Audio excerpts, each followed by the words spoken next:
37 degrees up at Horseshoe Meadow. Spent the night up here last night.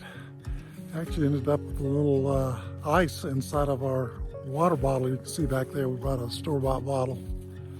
It didn't freeze straight through, but there was a little crust of ice on it this morning. Got a lot of exciting things to talk about today, but we're going to be going out for a little day hike, a little slack packing, and then we're going to head back down to Lone Pine to spend the night before we head on up north. So I hope you enjoy the day with us. So we just got started on our little day hike here out of Horseshoe Meadows this morning. Going to be heading up to Trail Pass. So we'll hike out about, I don't know, half a mile on the Cottonwood Pass Trail, and then there's a trail split up there where we can head up on the Trail Pass part of it. And we're going to go up about an hour and a half or so, and then turn around and come back, get our Aclimatization hiking in before we head down to Lone Pine later on today. But I want to keep you abreast of all of the action that happens when we're not on camera. And the very first thing I want to tell you about is the little lost boy yesterday afternoon. About 5 o'clock, Kath went out and down to where the trailhead is to see if there are any Pacific Crest Trail hikers coming in that we might take down to Lone Pine. And when she got down there, first thing that happened is they're reporting that, was it just a boy, Kath? No, a little boy and a woman. A little boy and a woman got lost somewhere along this trail that we're starting on today. And the hunt was on. Kath even walked out, what, about a mile? Yeah. Kath walked out here about a mile to see if she could see what was going on.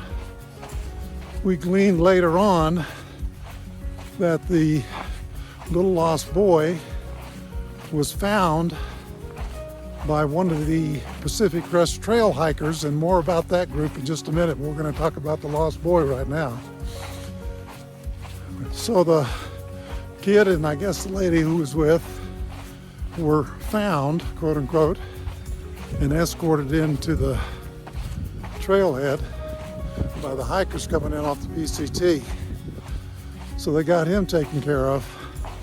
What we didn't know until later on is that our campsite there last night was right next to the group. I think there were about 3 families that were in a group last night. They were camped out right next door to us.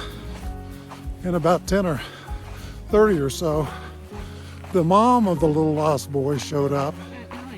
At night, yeah, we're talking 10:30 at night, and she was hotter than a hot pistoli that the group hadn't taken better care of her son during their hike, and that was one of the reasons he got disconnected from the group. So we don't really know whether the kid was lost or not, but mom surely thought he was, and they had been out all afternoon long looking for the kid, either hiking out here or wandering around through the couple of campgrounds that we have up here.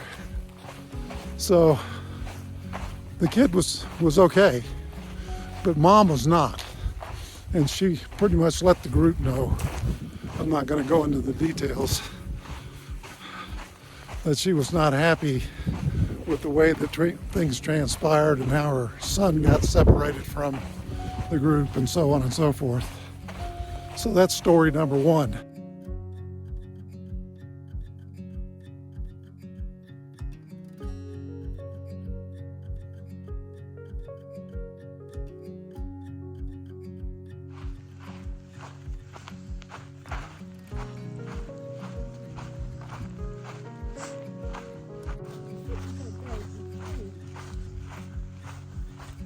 Yeah, here's a good view of the meadow this morning. Whether you can see it over there, but right about in there is where the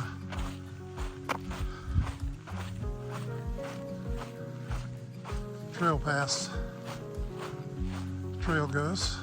I'm gonna head up that direction. Look down the meadow and you can look up there towards Cottonwood Pass up there. And that's Trail Pass. And Kath says back on this side over here, Trail Pass is up on that side. Yeah, I think it's right there. So we just did a little water crossing down there. You can see there's a family down there this morning. Some kids and parents are down there doing a little tadpole fishing in the stream bed there. I think Kath has decided that she's gotten warm enough. So she's going to start removing her outer layers here. So while she's getting situated, I'm going to go ahead and tell you the second story of yesterday evening. It's a very eventful evening. The hiker or hikers that found the little lost boy and escorted him into camp, where his mother eventually found him. We later on in the same afternoon, after Kath had done her little search, she met some PCT hikers, 5 of them, that needed a ride down to Lone Pine. She just saw a group coming off the trail and asked them if they needed a ride, and they all said yes. So she came and got me in the tent at that point. I got my wallet out, and Kath already had the keys to the truck. So we loaded the 5 hikers up. 3 of them went in the back seat with their packs, and then we put 2 in the truck bed with their packs to drive them down to Lone Pine to spend the night. And lo and behold, we get the story on the way down that it's one of those specific 5 hikers that we picked up that found this kid and his companion. I don't know whether it was another adult or what, but anyway, they're the ones that actually escorted him into camp. At 5:30. Yes, at 5:30. Until 10:30. Exactly. Because that was at 5:30 when they escorted the kid into camp. And the mom didn't find out that he was still alive and kicking until she showed up at the camp 5 hours later at 10:30 at night. So you can see why she was justifiably a little upset that her son had been missing all that time. Anyway, great group of kids. We asked them when we dropped them off at the hotel in Lone Pine last night if they might need a ride back up tomorrow, which is when we're going to be departing to head up northbound after we spend the night in the hotel tonight. But they said, yeah, we might need a ride, so we may be taking the same 5 kids back up here tomorrow morning before we depart from Lone Pine. And don't forget the Norwegian, or the... And yes, on the way down, this is funny how God works and how the hiking community works. Just before we got into Lone Pine, we see 2 other PCT hikers coming back up the Whitney Portal Road back towards where they were going to a little campsite down in Lone Pine. And Cass said, stop, let's ask them if they need a ride back up, because we thought they might be trying to come back up to Horseshoe Meadows. So we stopped, and the kids in the back seat were saying, those are our friends. So we had a reunion on the spot, and we asked the 2 hikers that were on the road if they would need a ride back up, and we came back up because we were just going to take the 5 that we had brought down and turn right around and go back. And they said yes. So we turned around as soon as we dropped those 5 off. We turned around and came back and picked up the other 2. They were from the Netherlands, and their trail names are Eagle Eye and Sunflower. And so we brought them back up and dropped them off for the night. And we got a picture of them that you'll see in this video this morning before they took off, because they're heading northbound. They're heading into the Sierras right now. Their next stop was going to be Whitney, Mount Whitney, which is 14,500 feet in a couple of days. So that's the rest of the story.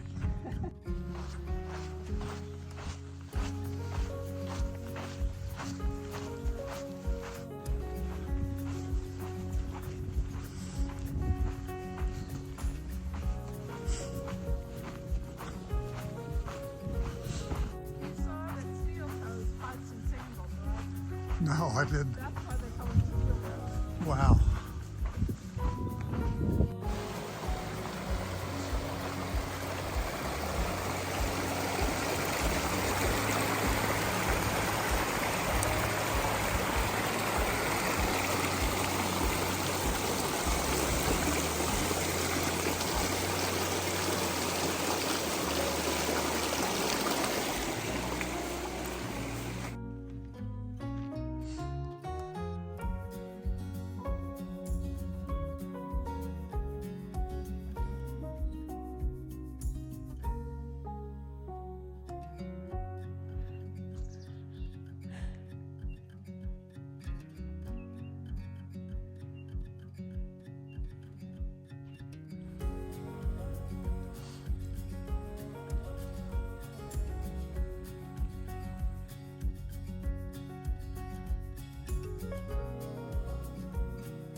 All right, we got up here to the top of Trail Pass. That's a 2.5 mile hike from the trailhead down there in Horseshoe Basin up here. Elevation gain is about 500 feet. We started at 9:55 this morning. It's 11:20 right now, so not too bad. We're getting the breathing down. The acclimatization is happening even as we speak. We're going to take a little snack break and a pack break up here, and then we're going to hike back down to Horseshoe Meadows and get in our truck and drive on down to Lone Pine and spend the night. Hope you're enjoying it.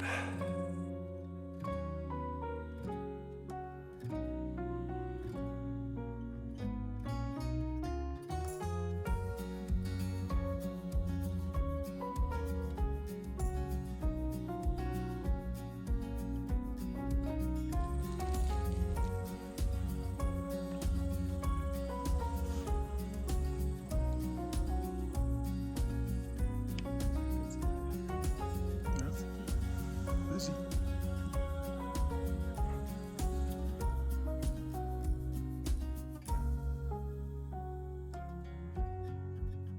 So this is the most important sign on the way back down to Horseshoe Meadows on the Trail Pass trail, because it wants you to go, that sign says go down this way, which is the correct way to get back to the meadow in the shortest amount possible. There is another way. You can see somebody's laid down a couple of limbs there to try to discourage you from going that way. Kath and I did it that way once, and we actually had to turn around and come back to this junction to get down. So don't do what we did.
in New Zealand.